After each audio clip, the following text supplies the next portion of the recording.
Occupational English Test. Practice Test 3. Listening Test. This test has 3 parts. In each part, you'll hear a number of different extracts. At the start of each extract, you'll hear this sound. You'll have time to read the questions before you hear each extract. And you'll hear each extract once only. Complete your answers as you listen. At the end of the test, you'll have 2 minutes to check your answers. In this part of the test, you'll hear 2 different extracts. In each extract, a health professional is talking to a patient. For questions 1 to 24, complete the notes with the information you hear. Now, look at the notes for Extract 1. Extract 1. Questions 1 to 12. You hear a nurse talking to a patient called Peter Parker. For questions 1 to 12, complete the notes with a word or a short phrase. You now have 30 seconds to look at the notes.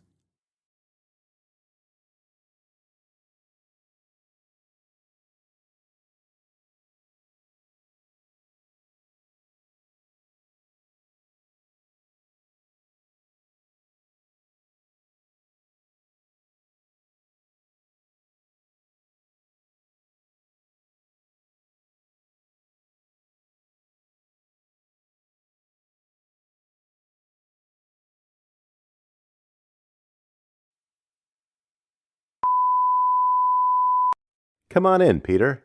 I've asked your tutor to wait outside for a bit, so that the 2 of us can have a real chat about what's happened. I hope that's okay. That's fine. Mr. Engelman's just being a worrywart. I already told him that I'm fine. I just hurt myself is all. Look. Oh, wow. Peter, that's a nasty bruise. How did you manage that? It's more than a bruise, nurse. I had an x-ray earlier, and the doctor said that my arm is broken. Oh dear, how did you manage that? Have you ever seen any of the Spider Guy movies? Sure.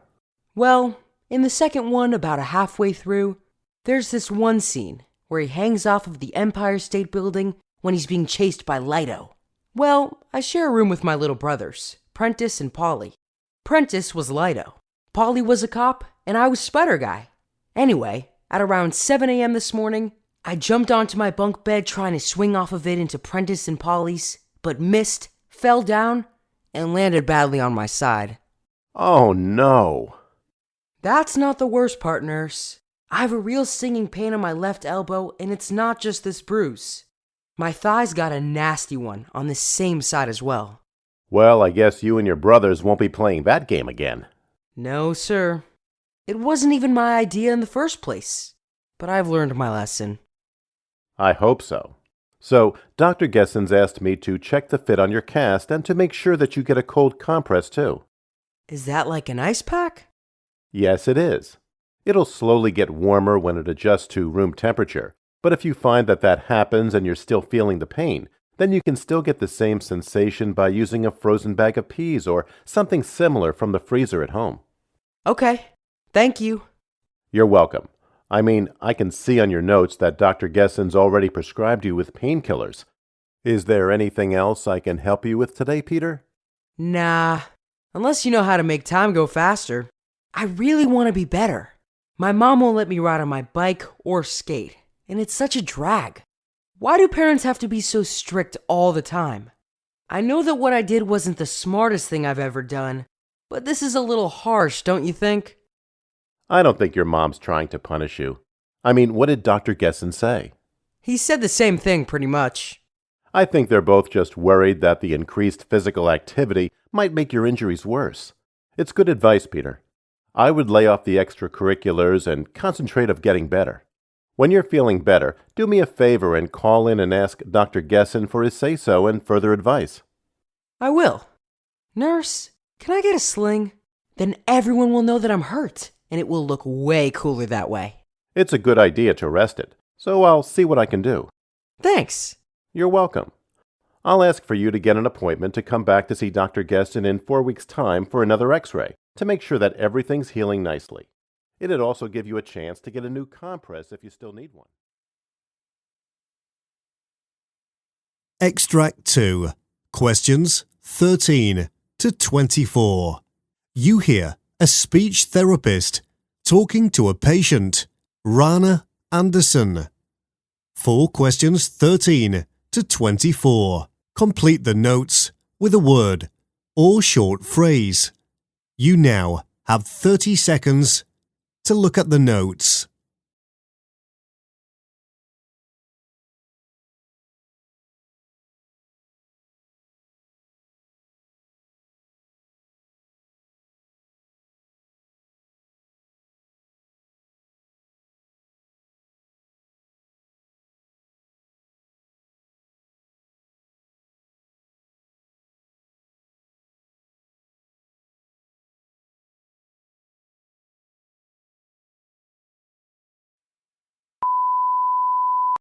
I must say I'm a little nervous. I've not experienced anything like this before, and as a singer-songwriter, I depend on my voice for my livelihood. I don't know how much longer I can feel like this. This choking sensation is bizarre to me. I don't want to be going through this for much longer. It's getting me down. Nobody does, Mrs. Anderson, and we'll get to the bottom of this. You know, your voice problems, both speech and singing, are connected to everything. How you're feeling, what you're eating, everything. Tell me more about how you're feeling. Weren't you listening to me? I feel dreadful. I can't do the thing that I've been doing for the majority of my adult life anymore, and it's an awful experience. To make matters worse, the sound of my voice has completely changed. My fans wouldn't recognize it if they heard me on the radio today. Do you have any idea what that feels like? I'm so sorry that I don't, Mrs. Anderson, but I'd like to help if you'd let me. You said you noticed some changes. I understand that. Does this happen at a particular time of the day? Mostly around mealtime. I notice both abnormalities immediately after I swallow something. I've no idea whether there's a connection, though. I suppose what I don't understand is how this could have happened out of the blue like this. Has something like this ever happened before? Not really. In fact, there's nothing remarkable, if you will, about my medical history. Since the stroke in '06, I've had no need to come here. But it says you visited the clinic earlier this year. Oh, yes, I had dysphagia, but other than that, nothing else out of the ordinary. I exercise regularly, don't smoke, haven't ever touched a drop of liquor either. Okay. I fear that my social life's going to take a hit. I used to be quite the social butterfly, outings, signings, concerts, even mingled with the locals by attending coffee mornings. Now I'm lucky to even get invited anywhere. I used to be the Rana Anderson. Now my so-called friends walk past me in the street. They don't even invite me walking in the mornings anymore. I feel for you, Mrs. Anderson. Really, I do. Are there any other social events that you feel you can participate in? Does smoking count? I enjoy joining the girls to do a bit of that. That's hardly good for your voice. That's true. Oh, I like prunes.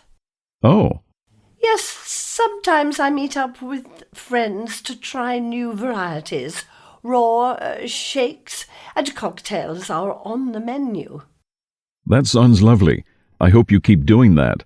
If you don't mind, I'd like to make some observations and run some tests. This requires me to observe you trying this platter here. This one? Oh, wow, everything looks so yummy. I think I'll try a bit of this one here. That's lovely. Now, whilst you're eating, I'd like to watch your breathing pattern to see if there's anything unusual. I'll do this for 10 to 15 minutes, and if necessary, I think what I'll do is prescribe you with some thickener. What's that? It's a way for us to increase the consistency of what you decide to eat. That is the end of Part A. Part B. In this part of the test, there are 6 short extracts relating to the work of health professionals. For questions 25 to 30, choose answer A, B, or C, which you think best fits according to what you hear. Question 25. You hear a junior nurse talking to a senior nurse about a patient's potential death. Now read the question.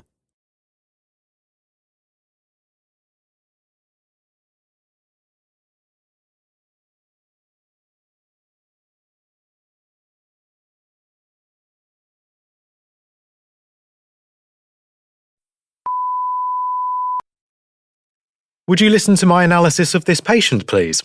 Yes, I can. Mr. Swain was admitted with a contusion to the ribcage following a motorcycle accident in the early hours of this morning. He was rushed here from the scene in an ambulance and remained unconscious throughout. His vitals are stable with the exception of his blood pressure, which is high. According to the doctor's notes, it's equally likely that the patient will pull through this as it is that they won't make it. As such, we shouldn't be so quick to conclude that the patient is going to die. His next of kin have been contacted and his wife is on her way here as we speak. Does that sound like an accurate summary of this patient's condition based on their notes and this chart? It does. Thank you.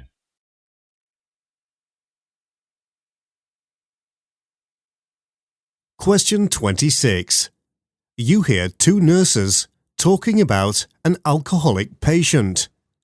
Now read the question.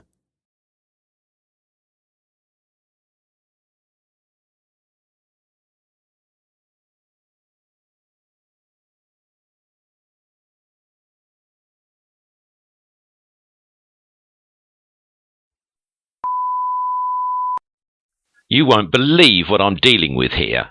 Uh-oh, you look stressed. It's Rosemary Granbury. She's back again after going on yet another bender last night. Ugh, dealing with alcoholics can be really draining sometimes. Has she been here before? Only a dozen times. The last episode was in May when she had a liver transplant. She was on constant watch because of her dehydration, which is when we actually noticed that she needed a donor urgently. You'd think that would have been enough of a wake-up call, but no, here she is again after picking fights at bars all night. Wow. Still, I don't think it's our place to judge. We'll have to care for her, just like we do with our other patients, and hope she can make better choices moving forward.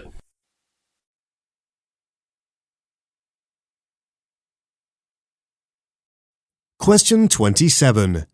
You hear 2 senior members of staff at a hospital talking.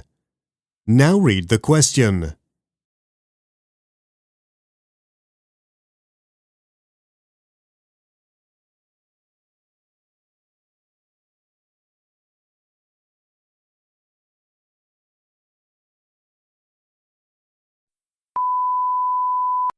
Would you check something for me? Yes, sure. What is it? You can ask me absolutely anything you'd like to, so long as it's not for a bed on this ward, because we're jam-packed like you wouldn't believe. Oh, I'm wondering if there's any space left for just one more patient.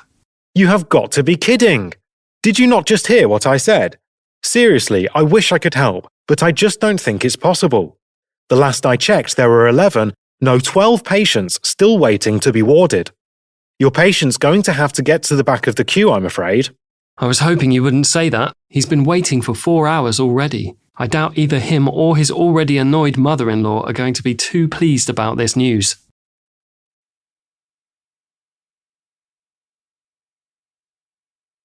Question 28. You hear an obstetrician speaking to a pregnant patient. Now read the question.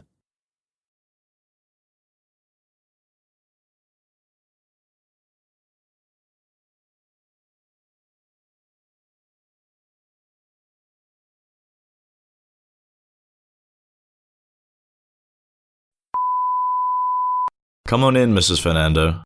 Please take a seat. Thank you, Dr. Fellows. I have your file from Dr. Reynolds, but would you be so kind as to tell me, in your own words, the reason for your visit today? Yes, you know I'm 6 weeks pregnant, and whilst I'm thrilled at the news, I'm absolutely petrified at the thought I'll be a mum again soon. You see, my late husband, Jean, passed away recently, and I don't know if I'm ready to be a single mother. I have a bridge partner called Eric, who's offered to pitch in, but I know he's just being a gent about the whole thing. I doubt he's planned to take up any real sort of paternal obligations. I think everyone would be better off if I just accept things the way they are and start looking at adoption options. Is that the reason you've booked the consultation today? Would you like me to help you explore that? Yes, I think I would.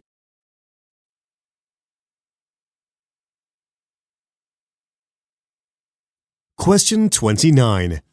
You hear a conversation between a patient and his GP. Now read the question.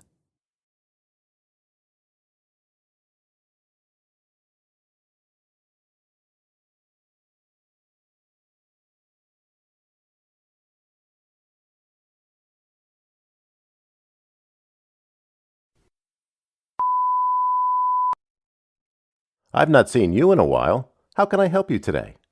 You mean besides the obvious? Oh, right. Let's take a look. You know, I've not seen full-body injuries like this since my days as a trainee on the wards. Not used to dealing with athletes then? Not for a while. That looks pretty swollen. You're an athlete, right? Which sport? Soccer. Were you playing when this happened? Yeah, I had a game that didn't end too well. As well as losing 3-0, I managed to hurt myself too. Ordinarily, I wouldn't want to bother you, but I have a nasty feeling that my finger is broken, so I came here to get it checked out. Let's take a look.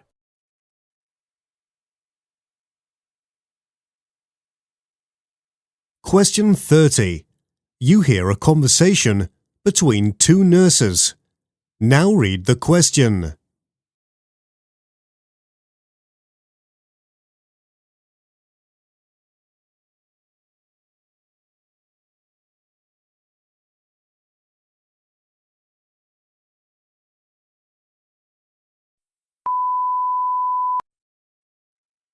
Hi there, you must be Lindsay. I'm taking over from you. All right, great to meet you. If you don't mind, I need to rush. Please don't forget that Bed 9 has quite a few care needs and is on a schedule. He'll need to be checked before 9 a.m, 12 p.m, and 3 p.m, okay? Got it. Any idea what the most urgent needs are? He'll need a saline IV. I just did one for him, so this can be left until noon. Okay. Any medication that I need to be aware of? Yes, he's taking lisinopril BD and will need this topped up at some point in the afternoon. Got it. He's got scans coming up too, right? Yes, he'll need an MRI first thing, so better get ready for that. At 9, right? Yes.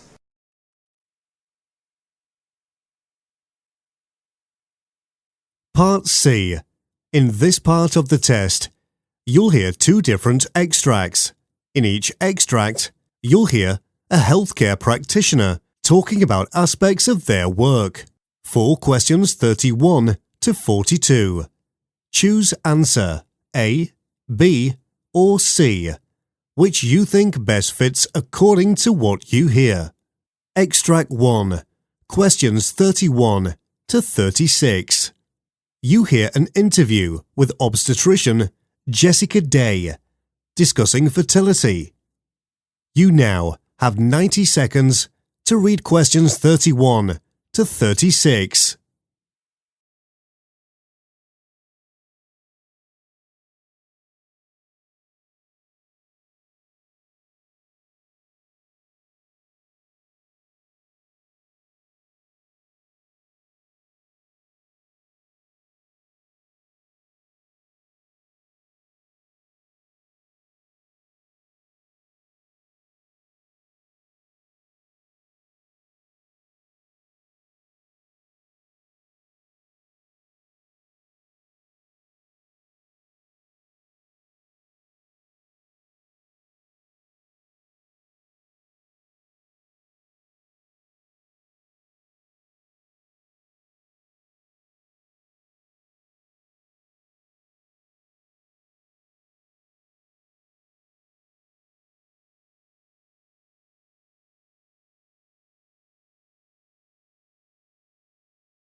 Hello and welcome to the Health Matters podcast. We'll be discussing fertility today with Dr. Jessica Day. Welcome to London, Dr. Day. It's a real pleasure, Ricky. I'm absolutely loving the weather too. For once, it's actually sunny here. So, today we'll be discussing the impact of the biomedical industry on fertility in general, and why more people are turning to tech for the assistance. That's right. You see, the biomedical industry is booming in all parts of the world that have access to advanced technology, such as cancer treatment, medical, surgical treatment using cryotherapy, and laser management during invasive surgical procedures, as well as fertility treatment using frozen ova and ovaries. In general, fertility rates in women worldwide have decreased with the advent of feminist and neo-feminist movements. A lot of women these days who want to have children are opting to do so later in life after they've achieved all their educational and career aspirations. It is because of these women that many fertility treatment technologies are green-lighted. It would appear that in most cases, their viable ova are surgically extracted and kept in nitrogen at temperatures above 200 degrees Celsius for as long as they want, until they are ready. The ova are kept even past menopause for the women who desire starting families a little later in their lives. Furthermore, with the current increase in cancer rates in the world, many women find themselves contracting the disease and requiring aggressive cancer treatment. Most of the women with cancer who undergo chemotherapy and radiotherapy consider this a preemptive measure, preserves their ovaries that would otherwise be destroyed in the processes of cancer treatment. I see. What would you consider to be the main asset of the fertility clinics, and would you tell us a bit about the research you were involved in recently and its global reception? Sure. Where shall I start? Let's start with talking about how there are other forms of fertility treatments alongside freezing ova and ova donations. Sperm or ova donations, in vitro fertilization, surrogacy, and use of spare embryos, among others. Whilst awareness of these options is increasing, in the United Kingdom, for example, fertility treatment is still not as widespread as in the United States of America and other developed countries. There are countable numbers of fertility clinics that include London's Women's Clinic, Donors First Egg Bank, and London Egg Bank. Some of these clinics are considered to provide international and excellent services to their clients since they employ highly skilled personnel in reproductive health and many years of experience. The fertility clinic is also equipped with modernized required equipment, laboratories, and theaters. They also have high rates of success in all forms of fertility treatment. This is not, however, the only string in the bow of the clinic. London Women's Clinics works together with London Egg Bank in association with Cambridge University, also conduct award-winning research on women's responses and feelings towards fertility treatment, as well as their future fertility plans through ovary grafting.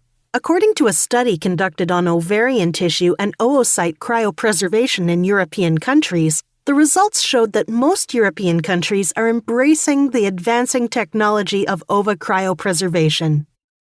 But I hear there were some problems here in the UK that restricts the use of fertility treatment somewhat. There was a carve-out for cancer patients though. What is it about cancer patients that allowed them to be able to bend the rules, so to speak?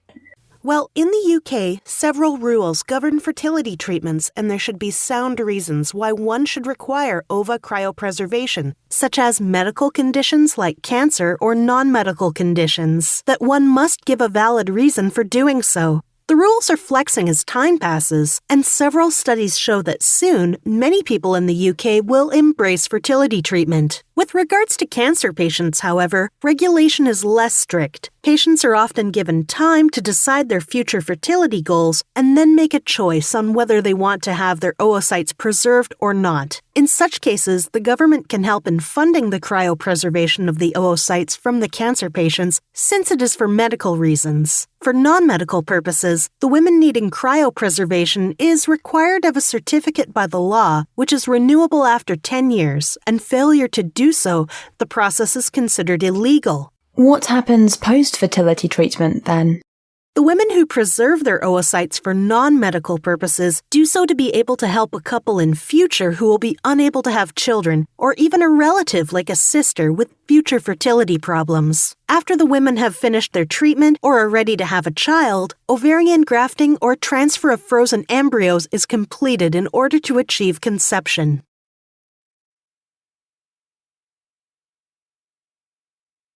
Extract 2, questions 37 to 42. You hear an interview with haematologist Christine Ford about blood donation. You now have 90 seconds to read questions 37 to 42.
Hello, my name is Dr. Christine Ford.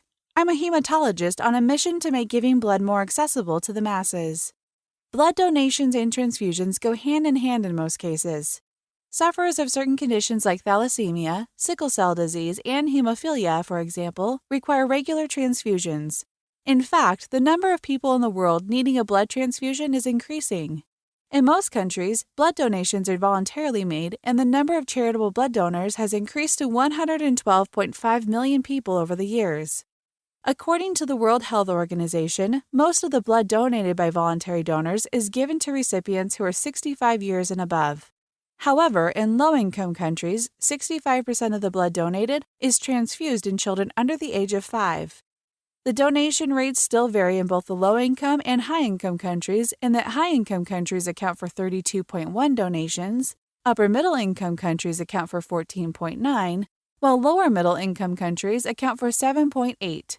It's likely that this is the reason why, even though theoretically donating blood should be purely voluntary, some states do offer financial incentives to encourage people to donate.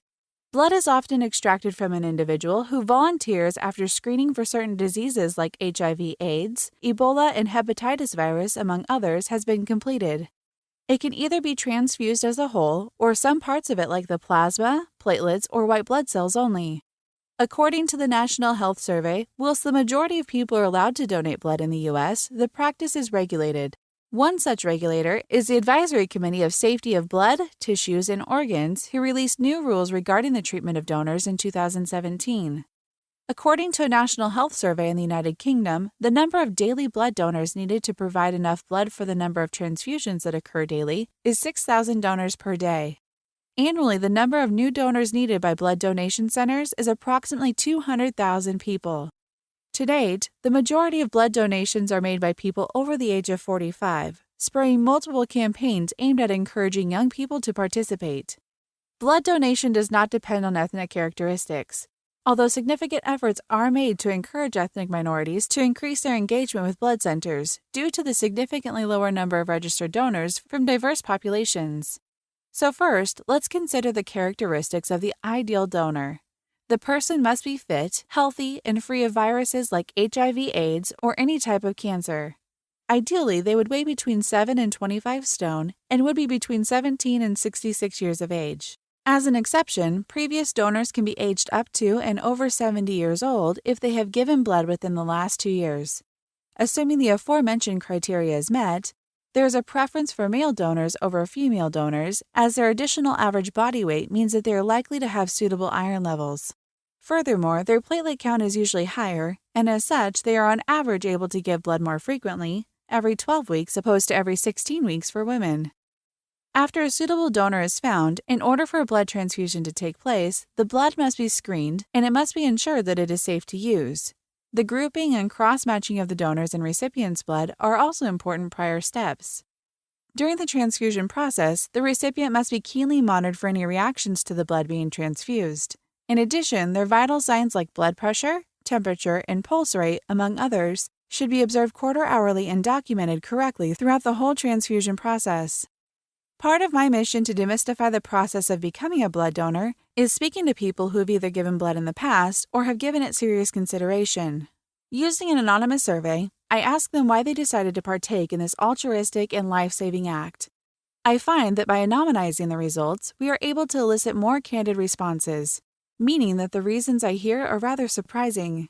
The majority of people cited reasons such as that the good it does far outweighs the slight discomfort during the procedure, or words to that effect.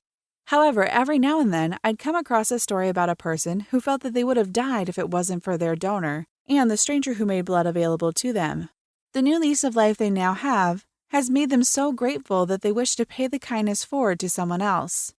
Regardless of the reasons they gave, it was rather surprising to find that not a single participant cited monetary reward. That is the end of Part C. You now have 2 minutes to check your work.